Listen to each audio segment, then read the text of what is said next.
జై భీమ్. ఈరోజు భారత రాజ్యాంగ నిర్మాత డాక్టర్ బాబాసాహెబ్ అంబేద్కర్ 134వ జయంతి ఉత్సవాలు జరుపుకుంటున్నాం.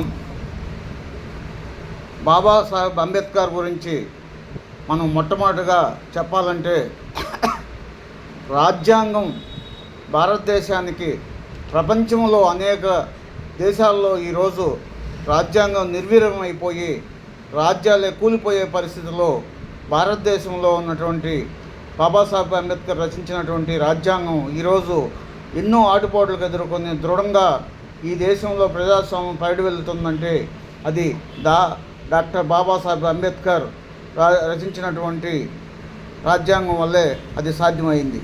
అదేవిధంగా ఈరోజు భిన్నత్వంలో ఏకత్వం అని చెప్పి చాలామంది పెద్ద మనుషులు ఈ దేశంలో బోకాయిస్తున్నారు.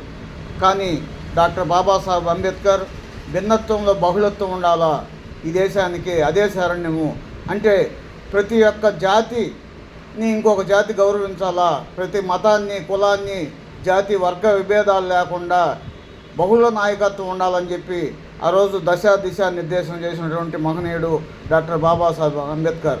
అదేవిధంగా ఈ దేశానికి ఒక రాష్ట్రం పెద్దది, ఒక రాష్ట్రం చిన్నది, అందువల్ల అసమానతలు పెరుగుతుంటాయి. కాబట్టి ఒక 50 చిన్న రాష్ట్రాలు ఉండాలా, అమెరికా సంయుక్త రాష్ట్రాలలాగా అని చెప్పి ఆ రోజు ప్రతిపాదిస్తే ఆనాటి పాలకులు దాన్ని ఆమోదించలేదు.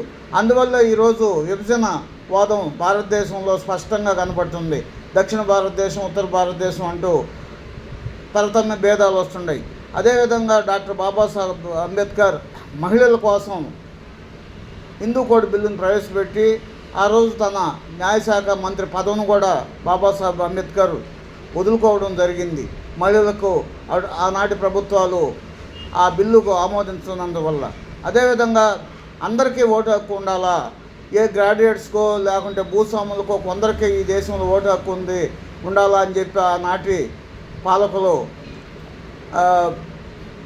చెప్తే డాక్టర్ బాబాసాహెబ్ అంబేద్కర్ అందుకు వ్యతిరేకించి కాదు, ఈ దేశానికి ప్రతి ఒక్కరికి వయోజనులందరికీ కూడా ఓటు హక్కు ఉండాలని చెప్పి ఈరోజు సామాన్యుల యొక్క విలువ పెంచి ఈరోజు ప్రతి ఒక్కరిని సమాజంలో గౌరవించే విధంగా అందరికీ ఓటు హక్కు కల్పించిన ఒక ఘనత బాబాసాహెబ్ అంబేద్కర్కే దక్కింది.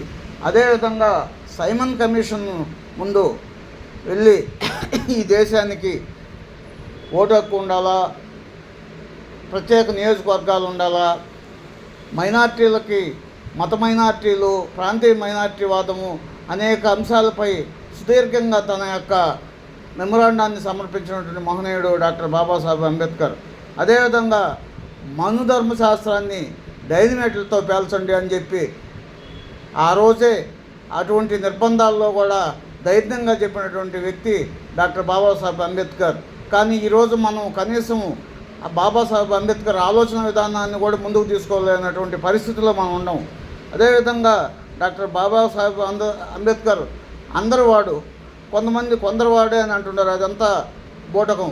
బీసీల కోసం కూడా 341 ఆర్టికల్ ఆయన శక్తి మేరకు రాజ్యాంగంలో ప్రవేశపెట్టి వెనుకబడిన వర్గాలకు కూడా ప్రాతినిధ్యం జనాభా ప్రకారం లేకుంటే వాళ్ళకి అవకాశం కల్పించాలా విద్యా ఉద్యోగ రాజకీయ రంగాల్లో అని చెప్పిన దాని మీదట విపి సింగ్ గారి ప్రభుత్వంలో బీసీలకి 27% విద్యా ఉద్యోగాల్లో రాజకీయ రిజర్వేషన్లు రావడం జరిగింది.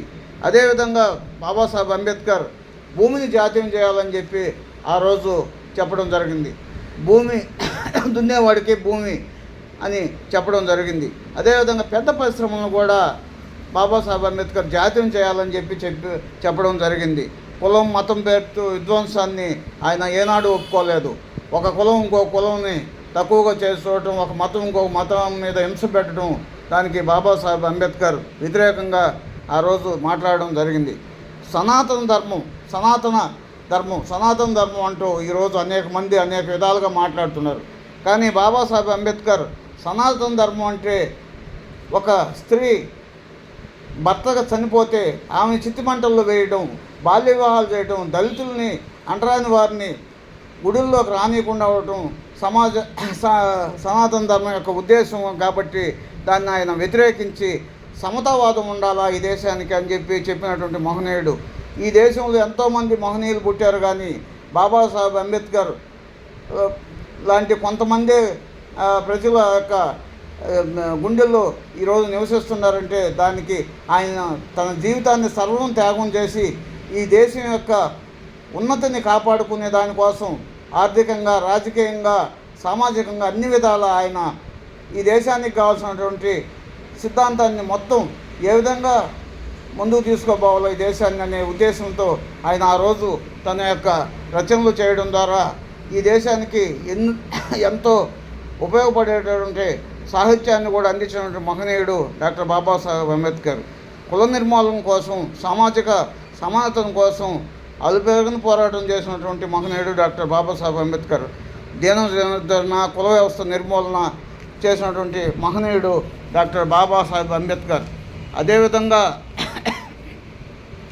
ప్రపంచ గర్వించదగ్గ మేధావి, ప్రపంచం మొత్తం మీద ఐక్యరాజ్య సమితిలో కూడా బాబాసాహెబ్ అంబేద్కర్ గురించి గుర్తింపు ఉందంటే ఇంకా ఏ నాయకుడు కూడా అటువంటి అవకాశం ప్రపంచంలో కూడా లేనటువంటి మహనీయుడు.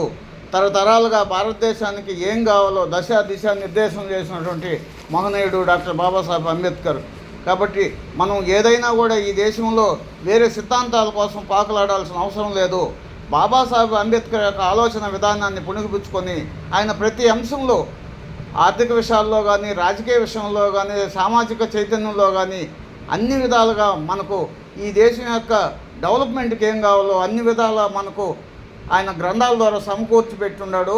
ఆ గ్రంథాల ద్వారా మనం తెలుసుకొని మనం సంస్కరించుకుంటే చాలు అని చెప్పి ఈ సందర్భంగా తెలియజేస్తున్నాను. జై భీమ్.